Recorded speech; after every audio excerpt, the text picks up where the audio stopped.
aquí, lo cual nos honra. Bien. Hoy estamos en la... bueno, estamos haciendo un experimento, como casi siempre, que es mostrar lo que normalmente se hace un poco en la intimidad, por lo menos en el crisol de seguridad, ¿no? Hoy quien está a mi lado es Catherine Castrillo, que es la directora del taller Me he vuelto una, que ha estado en estos últimos meses trabajando con las mujeres que van a leer hoy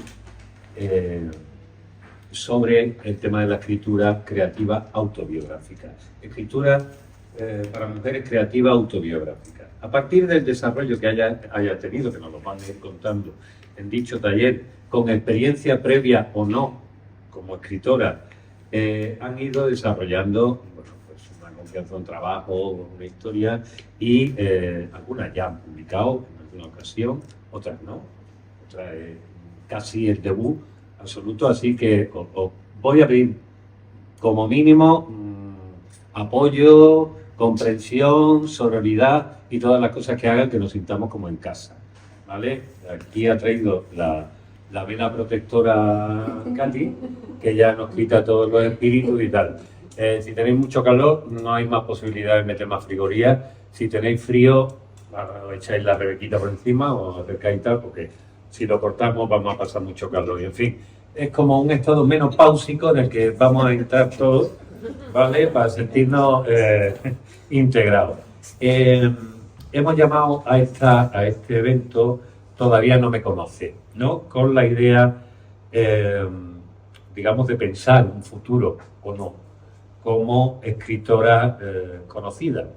Esto es una opinión que es personal, porque la digo mucho, a lo largo de todas las actividades de Tercer Piso de Proteo, que es como se llama este espacio y este programa, y como me llamo yo, que me llamo Héctor Márquez, no me llamo el Tercer Piso, me llamo Héctor Márquez, y soy periodista, gestor cultural y director de esta cosa, que se celebra mucho cuando vienen otras personas con ideas tan potentes y tan bien estructuradas como la de Katy, que esperamos que continúe, porque nada más que ver digamos, los feedback de cada una de las personas con las que he hablado, que han estado en el taller, están muy, muy contentas. En el origen, de cuando hablé con Katy por primera vez, ella se refería mucho a una frase, creo que ¿no? Que decía, toda literatura es autobiográfica, en esencia. Está claro que la historia de la literatura de las mujeres viene básicamente por una necesidad de decir, de manera conocida, de manera contemporánea, y que personas como Virginia Woolf o bastantes escritoras inglesas abren ese camino a lo dicho por mujeres, y que ha habido una evolución entre mujeres que cuentan cosas y que se dedican a cosas aparentemente femeninas, a todo el desarrollo posterior que ha habido básicamente en el último siglo, donde las mujeres han revelado una voz que no es que no tuvieran, es que estaba callada y silenciada y parecía que no tenían el espacio. Así que ahora podemos hablar que, salvo casos excepcionales de algún escritor potente que siga habiendo por ahí, varón, la literatura y el futuro de la literatura y de los libros está en manos de mujeres. Eso es una realidad. Del mismo modo que seguramente a lo largo de la historia, como sabemos casi todos, salvo por la presencia de algún abuelo o algún padre que le diera por contar cosas que no eran lo habitual, en la mayoría de las ocasiones toda la memoria de unas y otras generaciones, todas las intimidades han estado contadas por mujeres. Cuando no han sido mujeres, nuestras primeras maestras, que nos han enseñado el valor de la palabra escrita y la libertad, el camino de la libertad, la ventana de la libertad que te permite la lectura. Así, y yo además no tengo más que corroborarlo en un tanto por ciento, la presencia de las personas que suelen venir, salvo casos excepcionales, que suelen venir a las sesiones del Tercer Piso, y son muchas sesiones. Yo diría que en un 70%, siendo modesto, son mujeres y el resto hombres. Pues nada, continuemos con esto mismo y yo le voy a dar la palabra a Katy, que es quien ha estado trabajando. Claro, claro.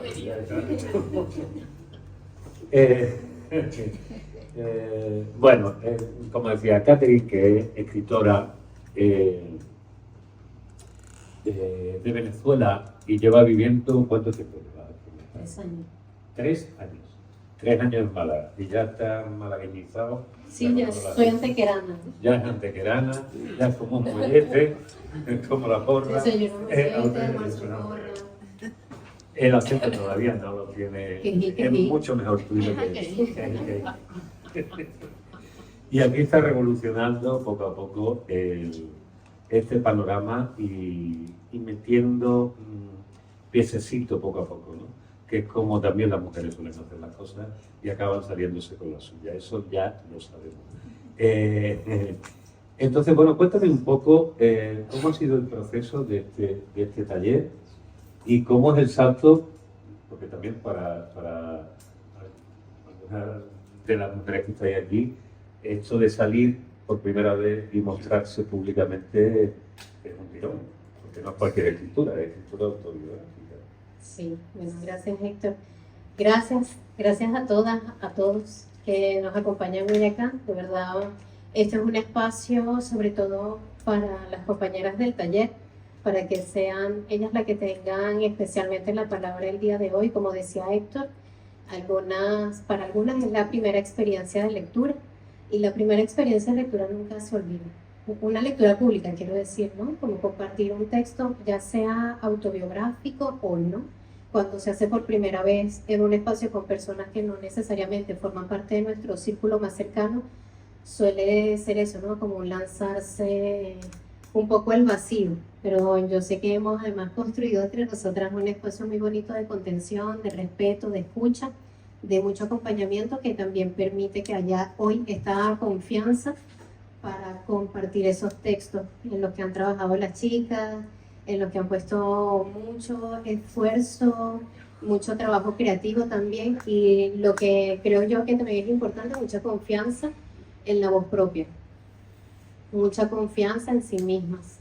Y todo eso da un valor que, más allá del resultado final de la escritura, es un valor hacia todo el proceso creativo que ellas han venido acumulando y en el que han estado trabajando hasta el día de hoy. Así que hoy es como la presentación, digamos, en unos términos metafóricos, como la presentación de estos niñas, de sus bebés al mundo público. Y por eso agradecemos mucho la presencia hoy. Gracias a la librería, obviamente, y al trabajo de Héctor, que realmente es quien nos convoca al final y quien hace que nos encontremos. Es todo el trabajo de convocatoria, por la redundancia, del tercer piso, que sin toda esa convocatoria digamos, de visibilizar con compañeras que además ya habían venido aquí a la librería a participar de otras actividades, presentaciones, o simplemente a comprar un libro o a preguntar por algún libro. Sin todo eso no nos habríamos encontrado, y lo agradezco mucho porque además son compañeras, pero también ya nos hemos hecho amigas, nos hemos hecho cómplices en muchas otras cosas. Sobre lo que dice Héctor, la escuela de autoras viene de una necesidad sobre todo de tener estos espacios. Yo vengo de la Universidad Central de Venezuela, estudié letras, lo que sería acá filología, y casi todo nuestro currículum académico fue leer a hombres europeos del siglo XVIII. Entonces, que no está mal, obviamente, nos nutrió muchísimo, nos dio mucha información. Me encantan muchos de estos autores, pero siempre había ese vacío que nos hacía sentir que las mujeres no escribían, que las mujeres nunca habían estado allí teniendo un papel principal en lo que brindaban a la literatura. Y no solamente en la literatura europea, ¿no? Sino en general lo que nosotros veíamos era la literatura universal. ¿Y por qué las mujeres no están presentes en la literatura universal? Y la mayoría de las veces, que ha sido una larga historia, sobre todo no solamente occidental, sino una historia muy de patriarcado, es que las mujeres o no eran visibilizadas o eran silenciadas en el peor de los casos. Y nos preguntamos, bueno, pero si estamos leyendo a estos autores, ¿cuándo escribían las mujeres? En el caso específico de la autobiografía, las mujeres están escribiendo desde el siglo XIV. ¿Dónde están esas autoras? Y porque además nos parece importante, porque, como decía Virginia, toda escritura es autobiográfica. Al menos en el caso, digamos, vamos a hablar con perspectiva de género, que es de donde partimos siempre en los talleres de la Escuela de Autores. Las mujeres estuvieron durante mucho tiempo expresando y expresándose a sí mismas a través del diario, por ejemplo, a través del intercambio de cartas con familiares, con escritores, con otras autoras, con amigas, con amantes también, por supuesto. Y realmente era una escritura íntima. Incluso cuando autores escribían sus autobiografías, sus esposas ayudaban en la corrección de estas autobiografías, pero no escribían una propia. Y la mayoría de las veces que vemos la representación de las mujeres en libros de épocas pasadas, parece que las mujeres no tenían ningún problema, ¿no? Ahí estaba la señora fulana con la señora mengana sentadas tomando el té y todo estaba muy bien y estaba, digamos, a cargo de la casa, de la crianza, haciendo labores de jardinería, o era la musa, ¿no? Ese lugar inalcanzable del que el poeta estaba escribiendo, pero no estaba presente la experiencia de la mujer. ¿Cuál es la experiencia? Porque además es difícil, ¿no? Terminar siendo musa cuando tienes que encargarte de labores domésticas, de crianza, del cuidado de personas mayores o de personas con algún tipo de limitación física o enfermedades. Todo eso ha recaído históricamente sobre la responsabilidad de la mujer. Y en ese sentido decían, bueno, ¿por qué quieres llegar a ese lugar, ¿no? El lugar de la musa que Maureen Murdoch le preguntaba a Joseph Campbell, que fue su profesor, le decía, porque tú has escrito siempre del héroe, de la heroicidad del hombre, pero ¿cuál es la heroicidad de la mujer? Y él decía, no, es que la mujer no necesita la heroicidad, la mujer es el lugar a donde el héroe quiere llegar. Entonces nos pintan como una figura, ¿no? Un poco etérea, pero realmente no es eso. Cuando empezamos a leer autobiografías o textos autobiográficos, es decir, poesía autobiográfica, relatos autobiográficos, nos vamos dando cuenta de que hay un montón de aristas en cuanto a deseos, estos anhelos, dolores, pensamientos, pulsiones que van teniendo todas esas mujeres. Y es por eso que allí entra la necesidad de crear un espacio donde nosotras podamos sentirnos, como decías tú, en intimidad y en confianza para hablar de todas estas experiencias que nos han atravesado y que muchas veces pensamos que no son importantes, porque además la literatura, como la conocemos desde la academia, nos dice que tienes tú que contar si tú no tienes algo importante, o sea, ¿qué has hecho importante, no? Cuando vemos las autobiografías porque es un presidente o una cantante famosa, o se le hace un documental que sale en plataformas, porque han logrado algo. Pero esas pequeñas cosas que pasan en nuestra cotidianidad, que son estas mínimas experiencias que nos van conformando y que van dándole fuerza a esta vida que somos cada una, porque no son importantes. Si de ahí viene la literatura, de estas cosas sencillas, no solamente del relato heroico, como decía Úrsula K. Le Guin, me encanta tu camisa, que no es eso, como decía Úrsula, nos acostumbraron a que lo bueno, lo que es importante contar es cuando el hombre salía a cazar el mamut, ¿no? Y entonces se enfrentaba con el mamut, lo vencía, después lo cortaba, se lo llevaba a la casa, llegaba ensangrentado y con una historia.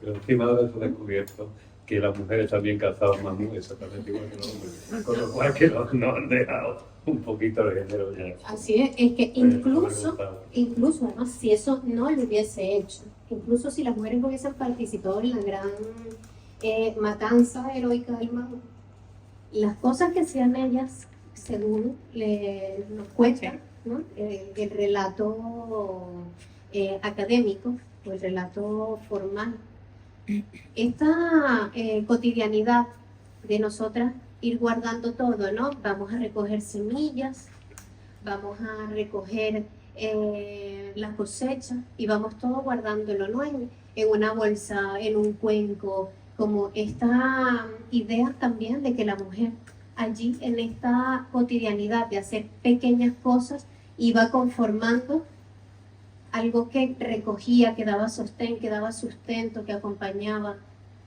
que protegía. Y eso también conforma la realidad, no solamente de esa mujer, sino también de nuestras cotidianidades. Y ahora con muchas otras cosas, obviamente, en que seguimos haciendo la mayoría de nosotras eso, ¿no? El ir recogiendo las semillas, el ir guardando, el ir protegiendo, y al mismo tiempo entramos en campos de estoy desarrollando una profesión y quiero tener una meta, y lo que se habla, ¿no? De romper el techo de cristal, y también tener un lugar en el mundo que antes estaba más limitado, y antes estamos hablando quizás hasta unos, digamos, 70 años, que eso es ayer. Estamos entrando también en campos donde antes no entrábamos, pero siguen nuestras cotidianidades, y en esas pequeñas acciones es donde por lo general está la literatura, por donde encontramos los elementos más interesantes para abordar, que por eso la literatura escrita por mujeres muchas veces se le dice la literatura femenina. Yo, no, al menos yo personalmente no estoy de acuerdo, ¿no?, en llamarle literatura femenina, como para tratar de visibilizar, como decíamos, que eso es un debate también que hemos tenido internamente, ¿no? Si se hace una antología solo de poesía, solo de autores, se dice que hay una antología poética. Si se hace una antología solo con mujeres, aquí hay una antología poética escrita por mujeres, ¿no? Como de ir dividiendo. Entonces, esos son los temas que nosotras vamos debatiendo, que todavía no tenemos, y no tenemos por qué llegar a una respuesta fija, porque cada una de nosotras, además, tiene una propia visión de la literatura, de la creación, y eso creo que también es lo que ha enriquecido el espacio, que se ha permitido que cada una tenga su propia voz, su propia expresión, y vaya que aquí tenemos compañeras con mucha presencia, con mucho poder a la hora de defender sus posiciones, pero siempre en un ánimo de muchísimo respeto y de mucha comprensión. Y eso es lo que digo yo, si me muriera hoy, estaría contenta de haber logrado tener un espacio tal cual como pensé que debía haber existido antes. A mí me habría encantado que esto existiera cuando yo estaba estudiando literatura. No lo digo porque sienta que este es el espacio, ¿no?, sino por esta sororidad, esta hermandad, este cariño que se ha creado acá. Eso yo no tendría absolutamente nada que decir, porque quisiera que ellas empezaran. Quiero decir también que ellas empezaron porque es más sencillo hacerlo en el cuarto piso, ¿vale? Ya va por el tercero, supongo yo. Donde se queden con que en el edificio entero, que bien no sabía. No vamos a ver eso. Vamos llamando a... yo lo que voy a hacer es quitarme esto porque... Aunque llevo 45 años en España, soy socióloga y empecé a escribir después de haberme jubilado prácticamente, o sea que esto es reciente. Y no sé qué más decir. Bueno, pues que encantada de haber estado en este grupo, como nos ha dicho Katy, no solamente aprendimos, sino que hemos creado una sororidad que es la que tenemos que seguir creando entre mujeres. Y bueno, pues ya que me tocó en suerte ser la primera, voy a leer mi mi relato.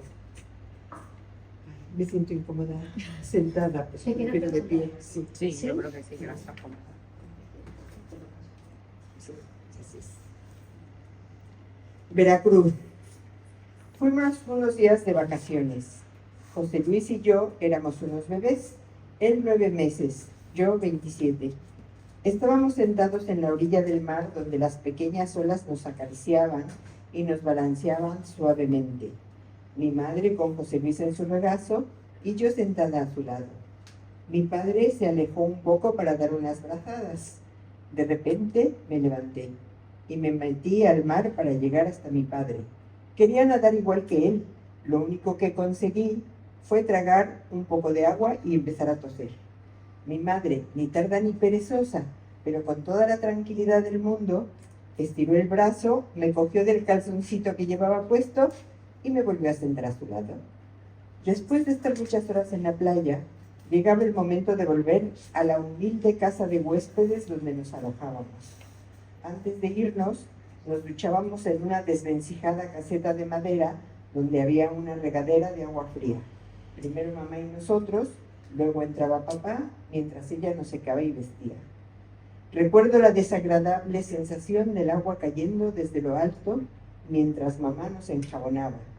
El contraste con nuestros cuerpecitos recalentados por el sol. Mi hermanito y yo gritábamos, llorábamos y tiritábamos. Nos poníamos morados de frío. Después, el agradable tacto de la toalla y entrar en calor cuando nos ponían la ropita. Sé que estuve en el mar con esa edad, tan solo guardo los recuerdos de esos 2 episodios. Ni siquiera recordé el mar durante toda mi infancia y adolescencia. Yo deseaba conocerlo, pero durante todos esos años nunca más volvimos de vacaciones a la playa. Cuando en una película veía el mar, me provocaba unas sensaciones indescriptibles. Me lamentaba de no conocerlo, pero eso sí, ante las imágenes yo percibía su olor. No supe que ese aroma era real, que era un recuerdo guardado en lo más profundo de mi memoria y mis sentidos, hasta los 18 años en que volví a Veracruz ya con mi flamante marido. Entonces descubrí que ese olor que se me venía a la cabeza, que imaginariamente me entraba por la nariz y llenaba mis pulmones, era el olor del mar, el olor de la inmensidad. ¿Esto se engancha esto? Sí, porque si quieres lo cojo yo. Sí, te lo puedo enganchar, te engancha. Te presentas un poquito. Yo misma. Tú misma con tu pequeño. Pues yo soy Fina Rueda. Llegué a Málaga hace unos 10 años. Yo me identifico con Granada y con todo lo que me enamora de ella. Soy profesora, además de profesora tengo otras inquietudes que durante toda mi vida pues, me han llevado a todos los círculos artísticos que me han interesado. Desde la danza, la música, el teatro, por supuesto, e incluso el cine, últimamente como productora de cortometrajes. El mundo de la educación ha sido el mundo donde me muevo como pez en el agua, pero el mundo artístico es el que me nutre. Me nutre del que recibo y el que me gusta dar. Y cuando descubrí que lo que llevaba haciendo durante mucho tiempo, que era hablar, como decía Gilles Renard, que decía que escribir era hablar, la única manera de hablar sin que nadie te interrumpa. Y yo dije, perfecto, esta es la manera de que tengo de poder hablar sin que nadie me obstaculice todo aquello que yo quiero decir. Y no lo hago como una terapia, como otras personas pueden servirme, que lo es, la escritura puede ser terapéutica. En mi caso no lo es, en mi caso es un disfrute personal que me lleva a mundos que cuando estoy en mi casa es como si el mundo entrara por la ventana que acabo de abrir cuando empiezo a escribir. Para mí es eso la escritura. Y con Catherine he descubierto también algo mucho más bello, que es llevarlo un pasito más allá, hacerlo literario, hacerlo con ese punto literario que cuando lees algo dices ¡buah! ¿No? Y entonces eso creo que, a ver, para mí Catherine será la bisagra que hará de mí un antes y un después. Olé. Voy a ponerme las gafas. Mirando hacia adelante. Hubiera matado a quien se atreviera a hacerte daño. La vida te había sido tan dura que yo creía que era mi obligación ponerte a resguardo. Disfruté mostrándote los caminos de las montañas, el dulce sabor de la fruta en la boca, los paseos en bici, la música que toca el alma, los olores de la primavera, los colores del otoño. Eras el marciano que amaba, la mano que agarrar para saltar al vacío. Con la misma intensidad con la que vivíamos todo, fui presenciando tus ocasionales e inesperados dardos envenenados. Aparecían cuando menos me lo esperaba. Mi corazón se congelaba mientras sentía que me ahogaba, hasta que me vi reflejada en el espejo. La imagen de mí misma era absolutamente vergonzosa e inaceptable, una fea sombra. Entonces pensé, no puedo más, tengo que hacer algo, lo sé, pero no tengo fuerzas. Tomar decisiones sabiendo que harán estallar todo aquello que era tu proyecto de vida, todo lo que querías, no es fácil. Yo lo retrasé cuanto pude hasta que no tenía sentido ni siquiera respirar. Me sentía tan sola, tan sola. Nuestro vínculo amoroso no se rompió un día de lluvia, simplemente se fue gastando como un queso a golpe de cuchillo, hasta que no queda más que corteza reseca. Un día cerré la puerta de mi casa, sabiendo que ya no podrías entrar cuando se te antojara. Ese día sí que respiré profundamente, como hacía mucho que no lo hacía. Al fin, ese camino recorrido, con la boca seca, el pelo despeinado y los sueños agotados, habían acabado para mí. O eso creía yo. Pensé que estando mi hija yo a solas en casa me daría la calma suficiente para saber el camino que tendría que seguir de ahora en adelante. Pensé que con ella mirándome no podía permitirme el desconsuelo. Toca criar y proteger a mi cachorro. Me vi sin miedos. Me vi sobre una colina, mirando el horizonte, una mano hacia el sol del ocaso, que se tragan las montañas, y la otra cogiendo la cálida e inocente mano de una niña que confía. O eso creía yo. ¿Por qué no tardaste mucho en dispararme las palabras más dolorosas? Era un pulso continuo. No entendiste nada. Ahora veo tu dolor y tu rabia, pero no puedo perdonar el daño. Y es que no pude sostener durante mucho tiempo una tensión incesante. Por eso me rompí. Me quebré en silencio, como un castaño humilde en lo profundo del bosque. Y tú no lo viste, no entendiste nada. Cuando te rompes, quedas marcada. Las heridas cicatrizan con el tiempo, pero nunca vuelves a ser la misma. Recuerdo días en los que ni siquiera quería seguir adelante. Quería parar la maquinaria y simplemente descansar.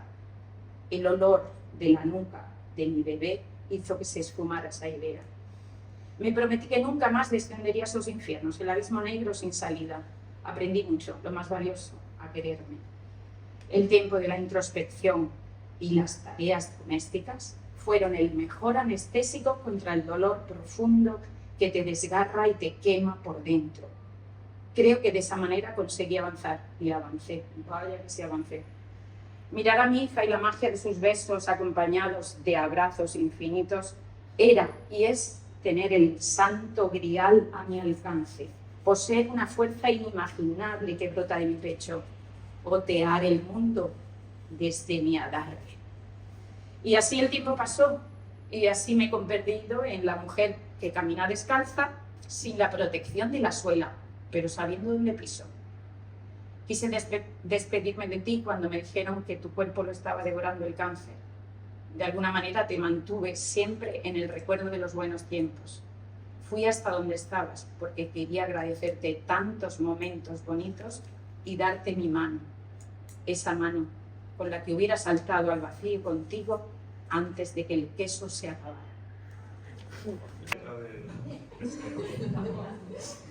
No, es que claro, es que no. Vamos, Celia. Porque que se puede escribir, ¿no? Con 25 años de autobiográfico que no ¿Tú? son novela. O sea, la primera. ¿Sabes? Celia es la más joven, que se nota que es la que llega más tarde. Es una cosa que se va quitando con el tiempo, ¿eh? Paula, lo digo yo. Paula, que he dicho. Celia. Es que Celia es ella. Él también es joven. Pero Celia es la más joven. Ahí no me he equivocado. Celia es más joven que Paula, vale, bien. Bueno, pues Paula, que es que vale, ha decidido que no, que ya el papel es una cosa del pasado y que ya hay que leerlo. Otra generación. Bueno, ¿También? realmente es el no tener tiempo, vivir en un pueblo y que la Y no te fijes. que la comisaría- Dile que sí, dile que sí. Sí, es verdad. Los jóvenes son la tecnología, pero sí. Estamos obsoletos. Yo creo que sí, para identificar, ¿no? Usamos siempre la tecnología. Yo es porque realmente la copistería estaba cerrada. Me hubiese gustado tener un papel, pero bueno, está aquí, está bien. Y pues nada, pues yo soy Paula. No sé muy bien cómo presentarme, la verdad, porque tampoco tengo un recorrido como para decir... claro, que como digas, soy antropóloga médica, experta en sexología, que dices, queda muy guay, pero tampoco se ha desarrollado, ¿no? No es una competencia. Y bueno, lo que sí que puedo decir es como lo que he aprendido, ¿no? en este círculo de escritoras, de autoras, y al final es esa... Vale, ahora sí, ¿no? Chame, esto está muy mal puesto, porque esto tengo que puesto rato así. Pero bueno, nada, que al final es como... Yo con lo que me quedo es con la libertad creativa que nos ha dado este círculo, divertirnos escribiendo y sobre todo compartir entre todos, porque al final este tipo de escritura, o sea, con este tipo de escritura no solo compartes letras, sino que compartes parte de tu vida. Y eso me ha parecido muy bonito y me ha llenado muchísimo de parte de todas estas mujeres, ¿no? Autoras. Y nada, procedo a leer mi microrelato. Claro, sí, es que no lo veas. Espérate un momento. Gracias. Vale. Mi madre trabajaba en casa con una máquina que derretía cera. Se sentaba en un huequito de la habitación donde estaba la lavadora y comenzaba a dar forma a aquella vaporosa sustancia. Lo que ella forjaba me recordaba lo que mi padre hacía con el cobre, hervirlo al rojo vivo hasta sacar 1000 utilidades diferentes. Pero él lo hacía a gran escala, en un espacio fabril dedicado a ello. En cambio, mi madre solo disponía de un hueco en el lugar que ocupaba la lavadora, sentada en un banquito proveniente de la cocina, bajo el termo de gas. La veía encajada, incómoda, superpuesta, como si nada fuese realmente suyo, como si importase lo suficientemente poco para siquiera ocupar un espacio que no fuese el espacio de los demás. ¿Está aquí? Estamos, pero la generación No, menos.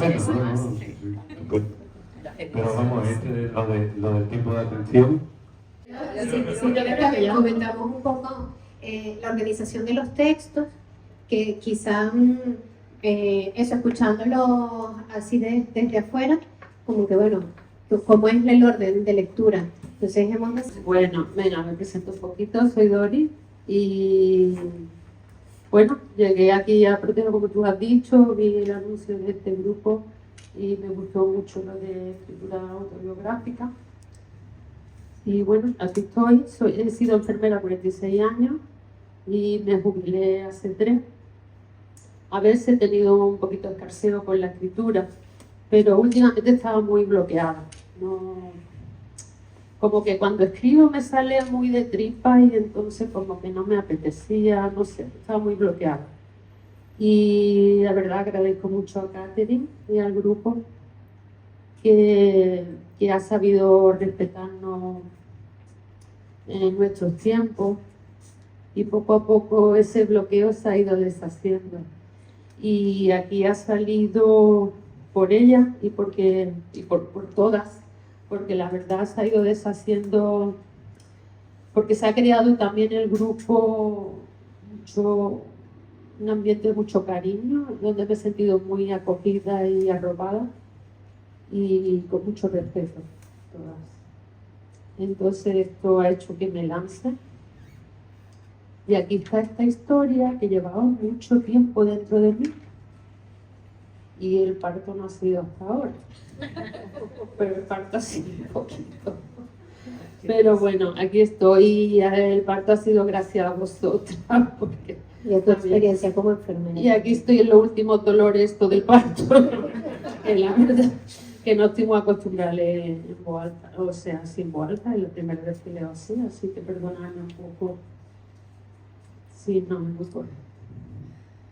Bueno, se llama Historia de Jota.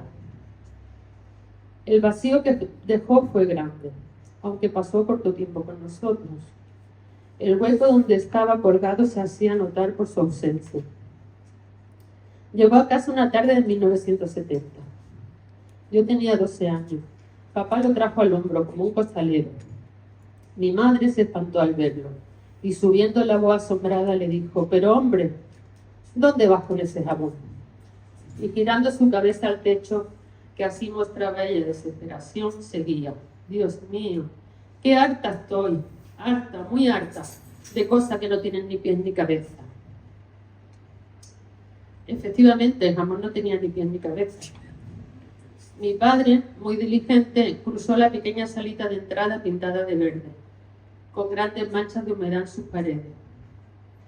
Pasó por el único dormitorio que tenía la casa y llegó hasta la cocina con el jamón al hombro. Ella tras él le repetía entre suspiros: «¿Cómo vamos a pagarlo?». Yo los observaba y tampoco me ilusionaba la idea de aquel intruso. Al ser hija única, era un poquito inapetente, prefería el juego y la calle a la comida. Y estaba desconcertada ante aquella situación, ya que a veces hasta las galletas churrucas para desayunar me las pedía fiado en la tienda de Juanito, que con una sonrisa las pesaba y me las daba en un cartucho de papel de strass. «¿Qué tienda te las dio?», le insistía mi madre con su disgusto. «¿Cómo lo pagaremos? Dime». Mi padre contestó muy rotundo: «A plazo lo pagaremos, a plazos». Y emocionado, la mirada muy fija con sus pequeños ojos negros chispeantes, detrás de sus gafas de culo de vaso, le decía: «Mi hermano viene, mi Antonio ya cruzó la frontera. Después de 33 años, vuelve de Francia, ya pasó la frontera. 33 años de exilio. Viene mi Antonio y tenemos que celebrarlo cuando llegue». Ella quedó callada. Ella siempre tuvo el miedo metido en el cuerpo. Aunque era la más fuerte de los tres, tuvo ocasiones para demostrarlo. No hablaba de la guerra, pero una vez la escuché replicarle a mi padre, con un grito contenido: «¿Qué quiere? ¿Que me rapen otra vez y me den aceite de ricino?». El jamón se quedó con nosotros, allí colgado, esperando. Mi tío tardó en llegar. Se había casado en Francia con una valenciana y se quedaron algunas semanas en Valencia con familiares. Los días pasaban y no llegaban. El jamón se iba haciendo más presente, por lo que significaba su presencia y la realidad de no poderlo pagar. Una tarde, mi padre lo descolgó y se lo puso al hombro. Salió de la cocina, cruzó el único dormitorio que tenía en la casa, llegando a la pequeña salita pintada de verde, con grandes manchas de humedad en sus paredes, y saliendo a la calle se fue. Le miré bajando la calzada, hasta que le perdí de vista con él al hombro, y sin haberlo probado me dejó un retrogusto intenso y persistente en el tiempo, con aquel maridaje de emociones y sentimientos. Y mi madre, que no hablaba desde que llegó el que no tenía ni pies ni cabeza, recuperó el habla y aclararon la procedencia de este. Una tienda frente a su trabajo, donde se lo habían dejado para pagarlo poco a poco, y allí había regresado. Llegaron mis tíos. Recuerdo la alegría, la inquietud de aquellos días, un largo abrazo y mirada sostenida entre los hermanos, a través de gruesos cristales de gafas de miopía que ambos usaban. Miradas que se sostenían hablando sin decir palabras. Me imagino que reconociéndose entre las huellas del dolor y el tiempo, el niño de 12 años y el hermano de 22 que pudo cruzar la frontera. Y mi padre, al que le gustaba escribir, aunque leía el periódico a diario, escribió para mis tíos esta pequeña y gran historia de un jamón. Historia de un jamón. Desciende de una familia fea, pero mi sabor es exquisito. Yo soy aquel jamón que me compraron sin dinero, me lucieron y me devolvieron. Pero tengo la dicha de ser el jamón más feliz de España. Fui testigo de ver a una familia española colmada de felicidad después de 33 años de amargura por la ausencia de los seres más queridos. Soy un jamón que jamás estaré unido a mi familia. Pero después de vivir estos días de dicha y felicidad, ¿qué me importa a mí que me coman los perros? Málaga, septiembre de 1970, escribió mi padre. Esto ya lo escribo yo, termino ya el relato. No es real, esto no es realismo mágico, sino una pequeña pincelada de lo que fue aquella cruda realidad. A la memoria de Julio, mi padre, que vivió tantas realidades sin pies ni cabeza, entre ellas una guerra.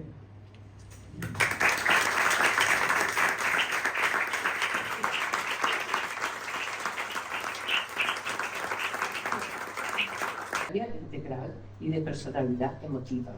Le gusta sentirse libre y respeta la libertad e ideología o formas de pensar de las personas que están a su alrededor.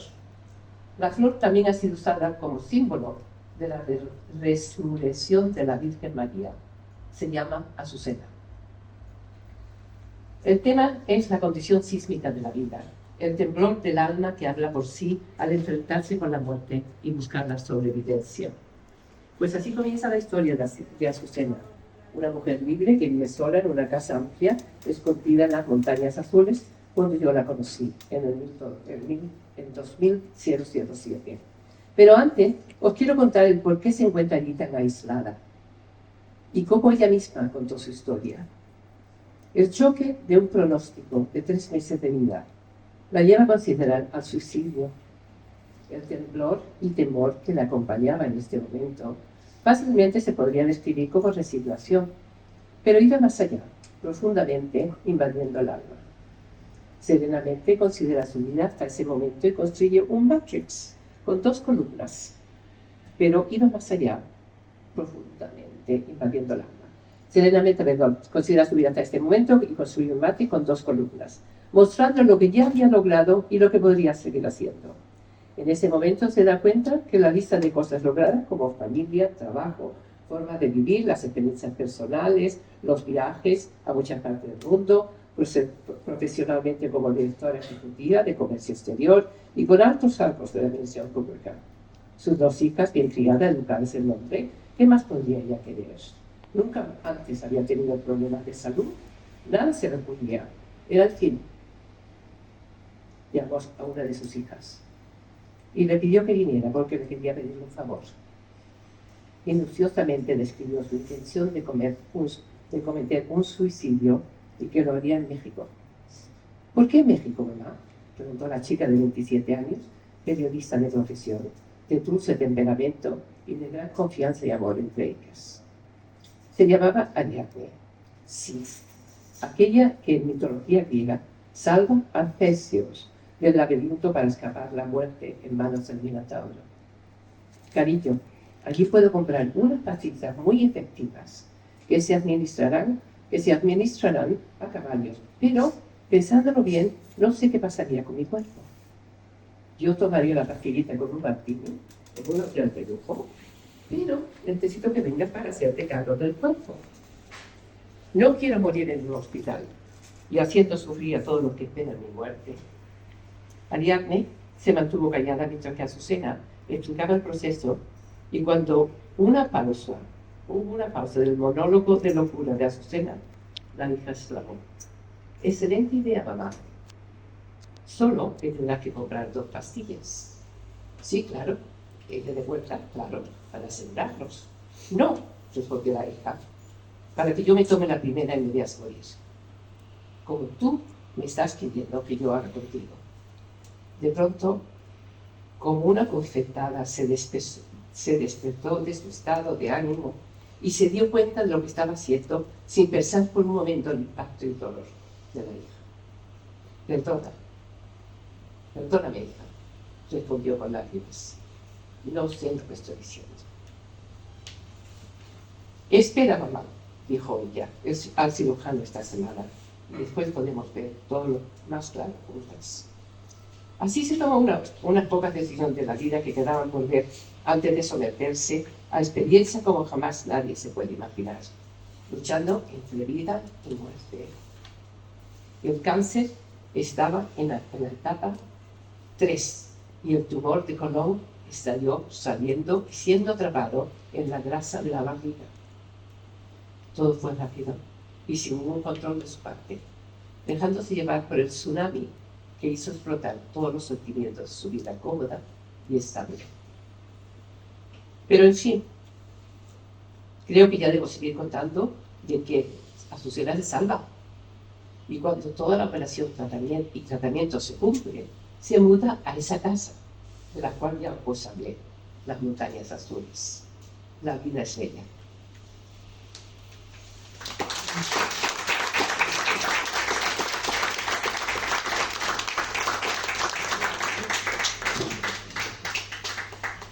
Aunque me fui, los años de la crisis fue que muchas no fueron. Y bueno, yo siempre quise escribir. Realmente cuando era niña lo que quería hacer era escritora. Acabé estudiando periodismo. tampoco me dedico a eso, pero bueno, siempre escribir ha estado ahí, he escrito diario, he estado en distintos clubes de talleres de escritura. Pero sí que es verdad, yo lo he hablado con Catherine, que la autobiografía sí que... Ahí creo que encontré un poco la voz, ¿no? La voz que yo quería, las historias que yo quería contar, desde una visión de una persona que se ha tenido que ir, que ha estado en muchos sitios, que ha vuelto. Pero aún así, cuando empecé el taller, lo hice porque necesitaba sacar a mi abuela, ¿no? Y hablar un poco de las antiguas generaciones y demás. Y cómo eso nos moldea como personas y como mujeres. Eso cambió al final del taller, así que al final empecé a escribir de cualquier otra cosa. Pero sí que necesitaba cerrar este taller. Joder, que voy a emocionar todo. Pues no quiero ser la primera. No sé si voy a poder leer.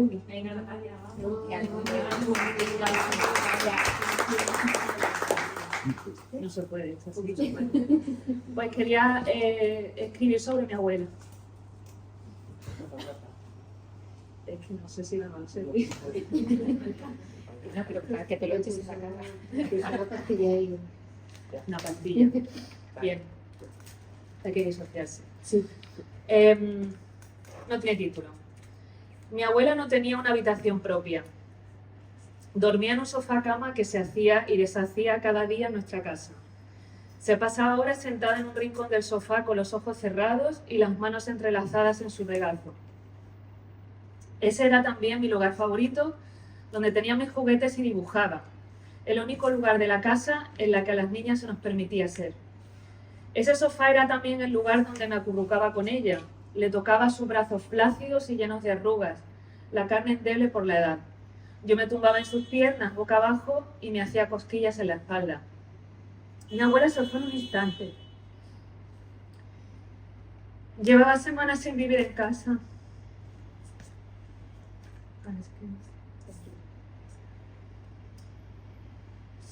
Primero ingresada en el hospital, hasta llevarla a casa de mi tía cuando sabían que lo único que podían hacer era esperar su falta.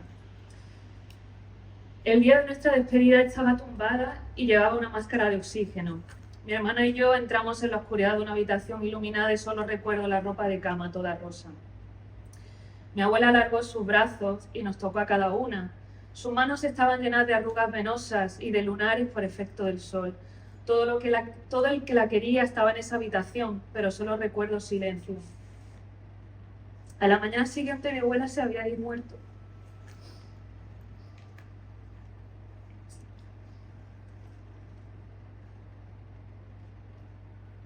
Ese día no fui al colegio, lo que me puso contenta. Y mi hermana y yo nos pasamos tiempo con mi padre, una completa anomalía. Cuando volvimos a casa, mi madre estaba sentada en otro sofá, el de las visitas, en la más absoluta penumbra. No recuerdo un abrazo o una mirada, tampoco vi sus lágrimas, aunque supongo que lloraba. Siempre habían vivido juntas, por lo que una parte de ella también murió ese día. Mi abuela permaneció enterrada, pero latente en mí. Preparada para salir. ella nunca se fue de su realidad. Algo que yo, como queriendo honrarla a ella y a mi madre, hice en cuanto pude. Algunos años después de haber vivido en otros lugares y ya decidida a volver a casa, me la encontraba por todos lados, en su historia y en la mía, en mis sueños, en mis pensamientos, protegiéndome, dándome cobijo, incitándome a que la dejara salir, a que le diera ese lugar que le pertenecía, la permanencia a través de su vida y la mía. Esperando pacientemente todos esos años míos ya vividos para posarse en mí y seguir a mi lado, en su lado del sofá, mientras yo le acariciaba su piel de anciana.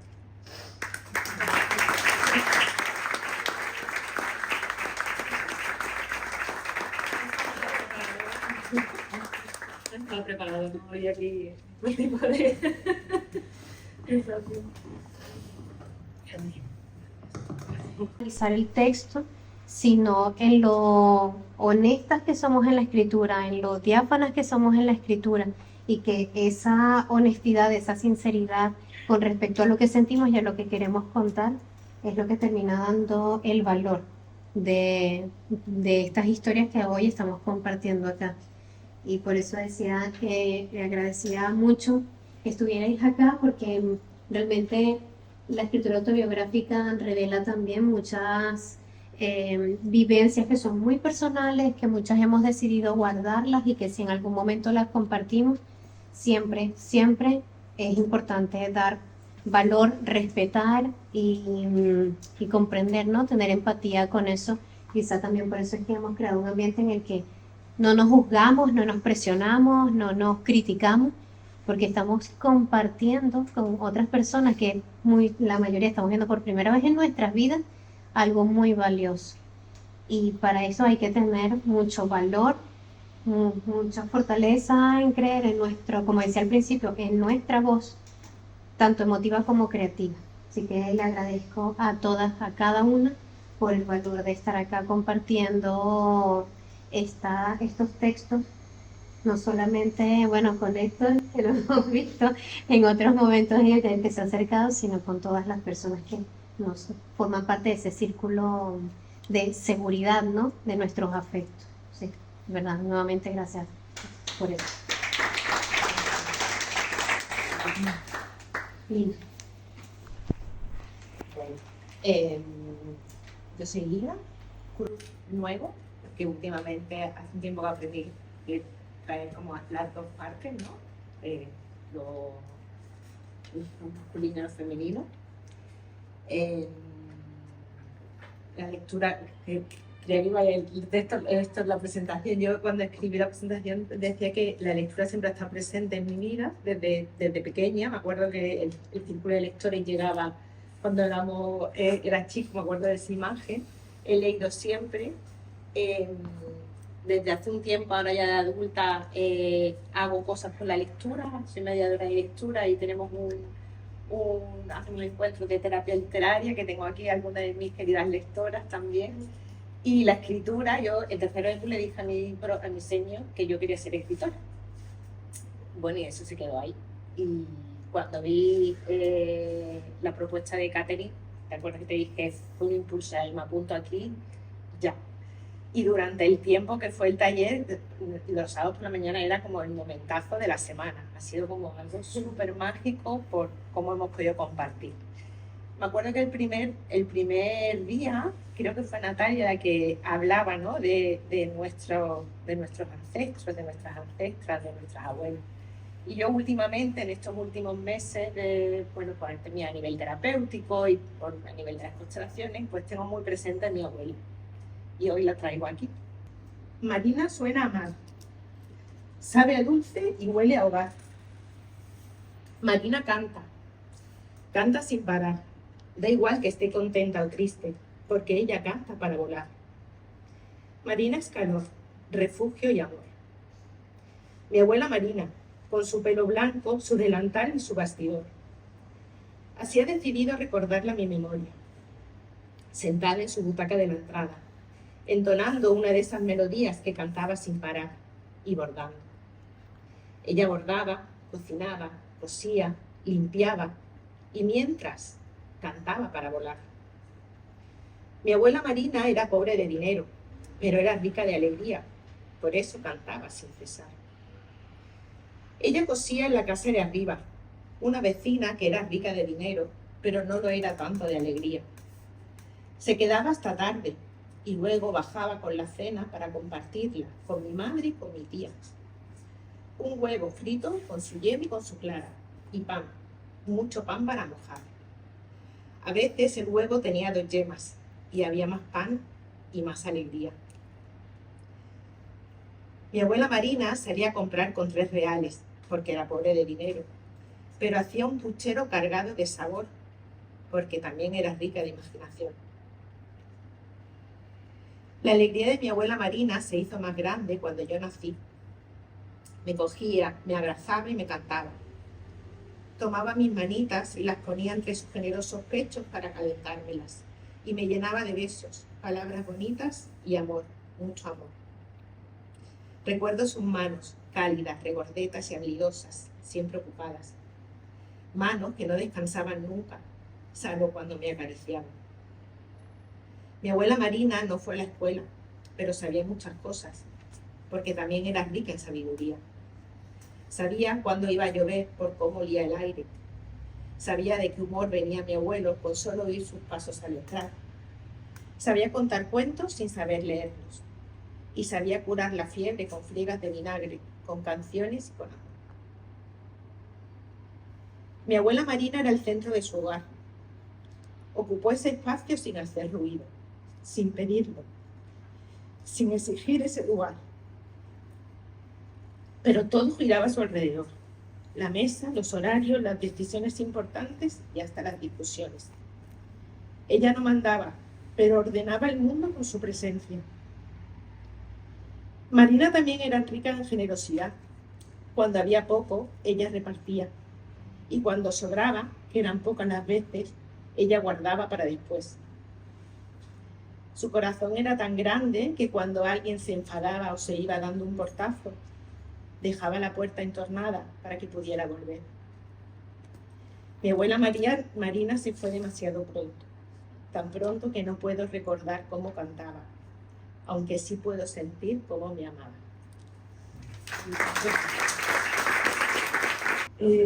Soy Carmen, ya soy malagueña, vine aquí con 13 años. Eso lo explico aquí, vamos a dejarlo. Vale. Llevo, desde que aprendí a leer y juntar las letras, lo pongo en mi descripción, es lo que más me gusta. Los libros son para mí, esto para mí es un templo, ¿no? Hay gente que va a visitar iglesias, museos. Para mí las librerías, las bibliotecas son los templos de culto para mí. No me conozco sin un libro en las manos, todo está en los libros. Llevo escribiendo toda mi vida, diarios, como ha dicho ella,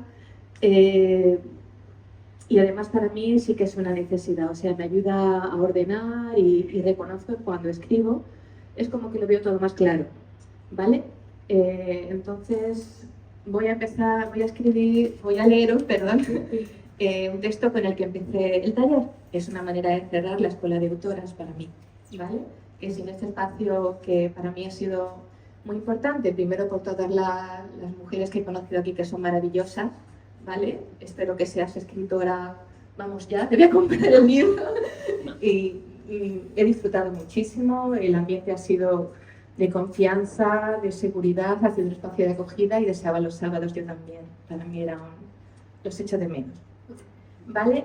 No voy a decir el título porque si no desvelo hago spoiler. Bueno, os voy a mostrar una foto. Mis veranos solían a salir de desacato y misericordia. Yo era de chocolate en verano. Venía del frío del norte y la chaquetilla primaveral, a la humedad pringosa del terral malagueño. Ese terral que hacía eternas las tardes en que no dormía siesta y estaba dispuesta a leer libros y más libros. El Club de los 5, Los 7 Secretos, Los Hollister, bendito Bibliobús. Mis veranos estaban llenos de salidas al parque de cemento y ladrillo rojo de detrás del mamotreto gigantesco que eran aquella sucesión de edificios juntos donde vivía mi abuelita y mis tías. No se me permitía bajar hasta que no hubiera hecho la tarea de coser un ratito, bajo la atenta mirada de mi abuela. «Niña, esa hebra es muy larga». Parece la hebra de Marimoco que cosió 7 vestidos y los cerró un poco. No le bastaba cómo se viera por delante. Volvía del revés la tela y se veía puntadas marrulleras, nos volvía a hacer empezar. No seas cochina, no aprietes la puntada, me decía mirando por encima de sus gafas. Otro nudo, decía yo con desesperación, mientras veía cómo el reloj del salón avanzaba implacable y seguía clara esa silla. Te lo he dicho, la hebra era muy larga, me contestaba ella. Aborrecía el punto de cruz y el ganchillo, pero sabía que eran el peaje a pagar por unas horas de libertad antes de la cena, sin sentir en el cogote las miradas controladoras de las mujeres de esa casa. Con mi abuelita iba de compras por el barrio o al mercado de Welling. La miraban y mientras cocinaba o tendía la ropa, mientras se ponía los rulos. La veía dormir con la telenovela en la salita, sobre todo en los últimos tiempos, cuando dejó de hacer para solo mirar cómo hacíamos los demás. Tenía el pelo corto, teñido de un castaño oscuro, sonrisa amplia, abrazos blanditos. En sus manos, que sabían hacer de todo como buena mujer de posguerra, solo 9 dedos. De pequeña metió la mano donde no debía, mientras su padre cerraba una madera. No me da miedo tocar el dedo, que le falta, me gusta mirarlo. Nunca iba sin sus pendientes, de esos de pellizco, sin su colonia que olía a limpio, bien peinada, vestida de colores discretos que combinaban con todo. No tenía mucha ropa, era una mujer humilde, pero no se le podía notar. Muy presumida, sin estridencias, no le gustaba llamar la atención.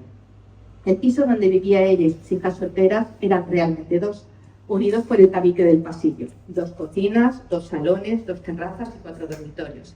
El ala izquierda era la casa de mi abuela y el ala derecha la de mi tía, estaban claramente diferenciadas. Yo corría por aquellos pasillos, dormía con mi tía Mari en una cama que se escondía en una librería o con mi hermana en la habitación de las camitas de mi tía Gracia. Me tumbaba en el sofá de Sky de mi abuela a escuchar cantar a los canarios en la terraza, mientras ella regaba con un balde echando puñados de agua a las macetas que tenía en ese jardín frondoso de poco más de 4 metros cuadrados. Tenía la mano verde. Os voy a contar un instante. He ido con mi abuela a comprar una bolsa de leche con lema y pan. Hemos llegado a casa, estamos las 2 solas. Deja en la mesa de la cocina la compra, el pan está calentito. Mi abuela saca la barra de Viena de la cesta y me sonríe mientras vale a la cena a sacar la aceitera. Le da un buen pellizco a la teta del pan. Con el dedo índice hace un huequito en la miga blanca. Derrama el aceite generosamente, añade una pizca de sal y para terminar lo aprieta suavemente con sus manos, haciendo que el dorado líquido lo impregne bien. Pone ese trozo de pan en las mías. Si cierro los ojos, aún recuerdo el sabor de ese pan. La corteza dorada, cálida y crujiente, su interior tierno sabiendo a gloria. Este gesto ha acompañado a mi existencia. También se lo he regalado a mi hija y a mi hijo. Seguro que mi abuela se lo enseñaría a mi madre, y antes su madre a ella, y así infinitas veces. Los pequeños gestos son la herencia compartida, la herencia que perdura.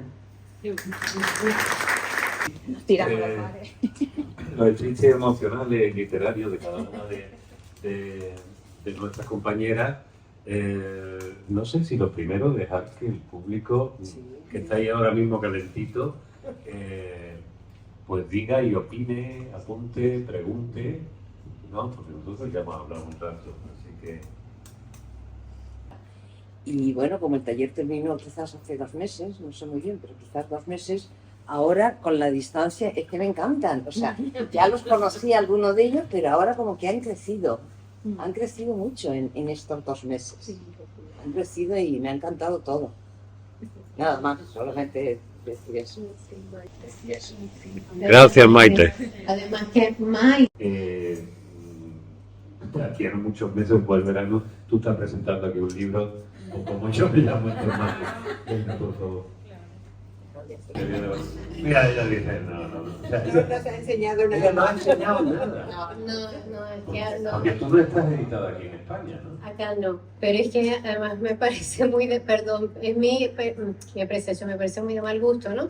Ir a dar un taller y decir, bueno, en mi libro, ¿no? Como ejemplos de cómo se tienen que hacer las cosas. Para eso, estando en el taller, muchas veces lo que hacemos, bueno, la mayor parte de las veces es leer autoras, ¿no?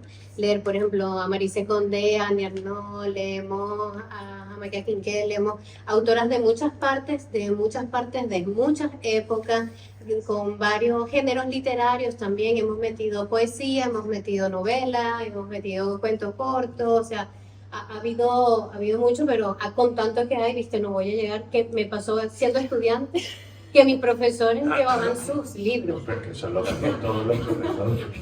Esto es lo que tienen que estudiar los escritores. Esto es lo que deben dar. Si quieren aprobar el examen, comprarlo. Comprarlo.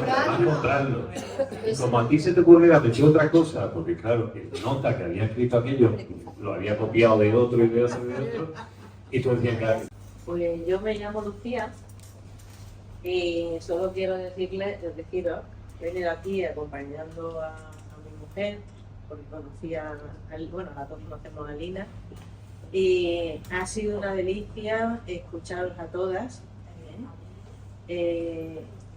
Me quedo con muchas cosas, pero lo que quiero hacer ahora mismo es agradecer a las que habéis hablado sobre vuestras abuelas, agradeceroslas, porque yo soy una gran lectora, y una cosa que te permiten los libros es la magia de abrir una ventana y vivir otras experiencias.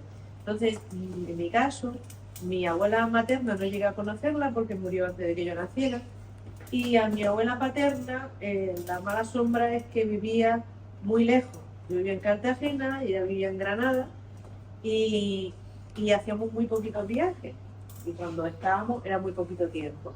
Entonces esas vivencias que habéis tenido, además habéis tenido la suerte de tener abuelas muy tiernas, yo no las he podido vivir, y me he quedado, qué bueno hubiera sido tener una abuela así y disfrutar de esos momentos tan lindos.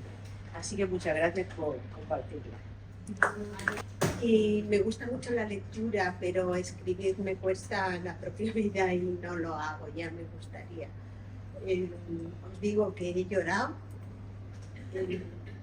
en esta lectura, todavía me siento emocionada, y luego me ha gustado mucho, Catherine, las cosas que has dicho, sobre todo eso de que la cotidianidad de la mujer hace historia. Me parece muy importante y estoy muy contenta de haber venido esta mañana. Si haces nuevos talleres, igual me apunto. Y mi otra abuela, me parece que yo tenía 7 años y también vivía lejos.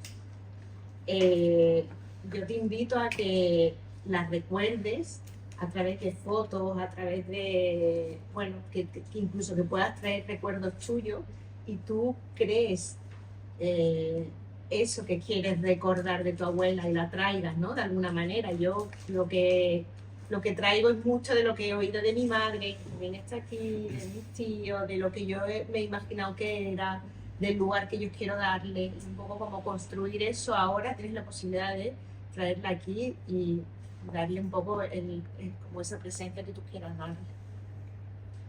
Sí, además, algo que nos permite, Lina, complementando, la escritura autobiográfica es la reconstrucción de nuestras historias, porque muchas veces queremos saber más o menos, ¿no?, nuestra raíz, de dónde venimos, y quizá no tenemos esa información como un recuerdo de algo vivido en primera persona, pero como dice Lina, el trabajo que hacemos, que esto es la escritura como un oficio y un ejercicio constante, que no es que va a salir de un solo golpe, es empezar ese tejido, ¿no? Empezar a hacer un tejido de reconstrucción.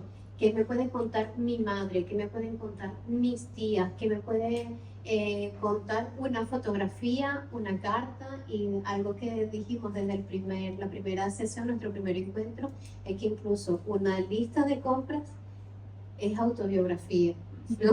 Hasta lo que ponemos en la lista de compras habla de las personas que somos en ese momento. Entonces, esa invitación, ¿no?, a la posibilidad de reconstruir, aunque no tengamos todas las piezas. Como un ejercicio de valentía, ¿no? No solo ya de escribir, sino pues leerlo en público, que creo que sí es un acto muy valiente. Y bueno, en especial agradecer a mi hermana, que no me acordaba yo de tantas cosas de la abuelita de la tienda de pan, así que me ha encantado. Gracias y felicidades a todas de nuevo. Porque me da la sensación de que es la primera vez que mi hijo, ya tiene años, tiene un regalo en el cual estoy convencido que lo ha hecho con la voluntad de decir, este es mi padre, que era mi padre, sé quién es mi padre, y por eso te regalo un jamón, ahora que puedo, ahora que ya tengo una pareja y parezco un señor, una cosa así. Es una historia personal. Entonces, cuando ha contado el jamón, es que además me he acordado que hace como 3 o 4 años yo utilizo fotos antiguas de mi familia para felicitar o cualquier cosa que se me ocurra. Entonces me encontré una foto única del año 70, donde de jersey de cuello vuelto y tal, de los reyes en casa de mi abuelo. Y entonces el regalo de aquel año fue un jamón. Y están mis padres sujetando el jamón como si tuvieran dado el apartamento de Alicante.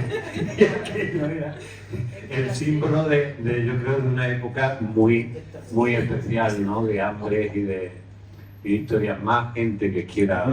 Venga, Paco. Y entonces, cuando Fina me decía que iba a hacer esto, lo que más me sorprendía era el carácter autobiográfico, ¿no? Porque entonces yo me decía mismo, bueno, esto, si va mal, puede terminar una reunión de chicas haciendo croquetas y escribiendo su memoria de un niño que se cae en el patio. Lo que también puede estar bien. No digo que esté bien. Pero yo me he quedado muerto de lo que he visto, ¿no? O sea, no, va más allá del aspecto terapéutico para mí. Entonces, que yo sé que lo había, pero yo me he quedado muy agradablemente sorprendido, y felicito a todas, porque yo he visto, o he creído ver, o he entrevisto calidad literaria, que es una cuestión muy aparte de los aspectos terapéuticos que puede haber en este taller y que brillan por su ausencia en cualquier, y tú esto lo sabes, en otros talleres literarios donde se trata de alcanzar la excelencia literaria. Esto es otra cosa, y yo me he encontrado con ese acercamiento a la excelencia literaria y tengo que felicitarlo. Y luego también toda esta labor, claro, yo decía, ¿por qué femenina? ¿No? Porque los hombres también tenemos recuerdos.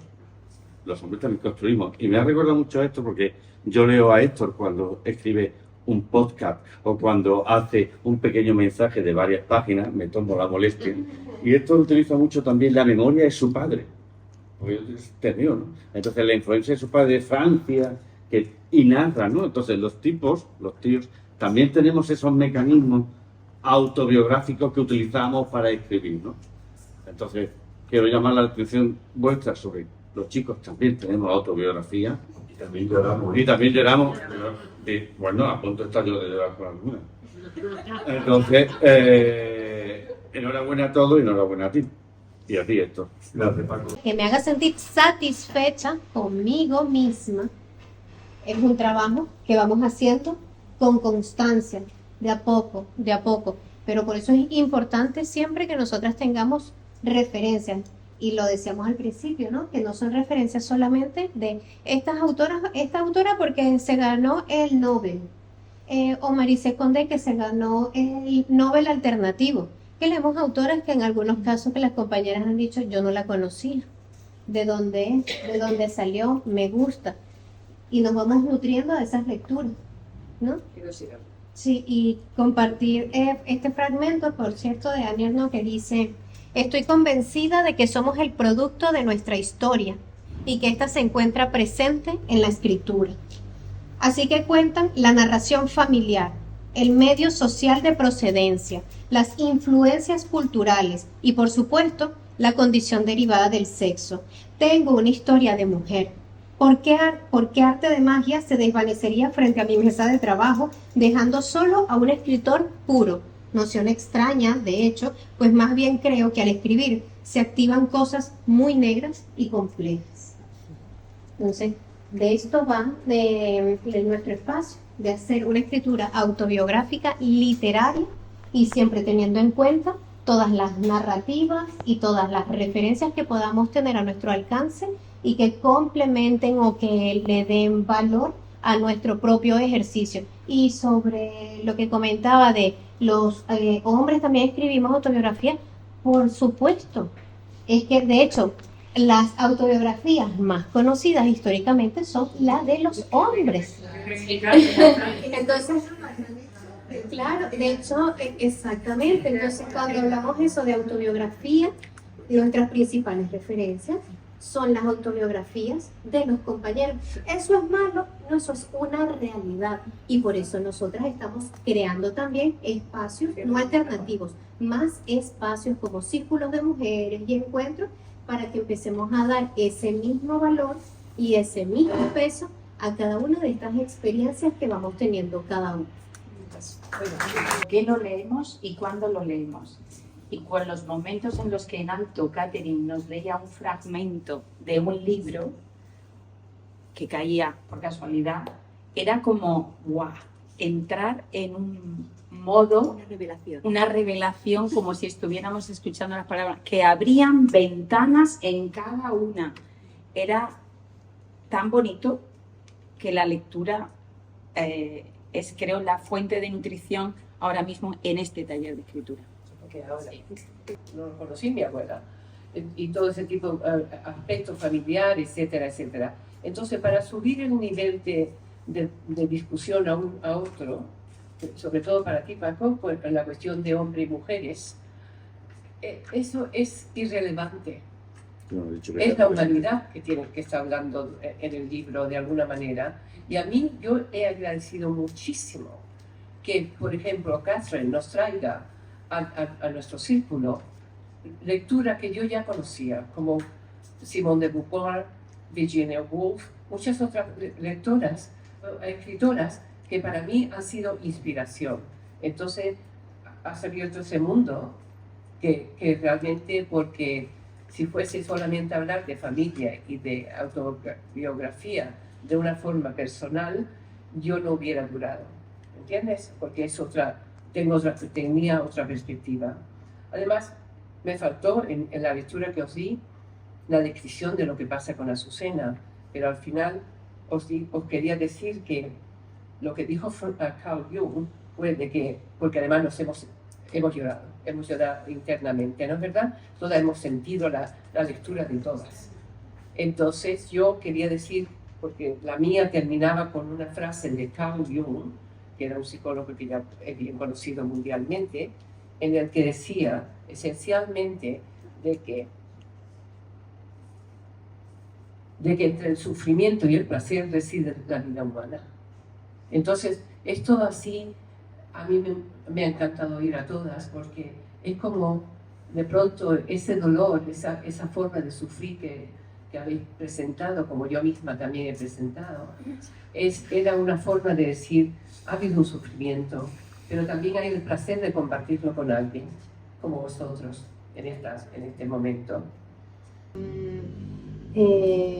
¿Cómo se me puede olvidar el nombre? Anne Sexton. También recomiendo mucho la poesía de Anne Sexton. May Sarton. ¿Cómo? May Y May Sarton, por favor. Sí. Entonces, todas estas autoras, y otra cosa que es importante, que aquí en Procea,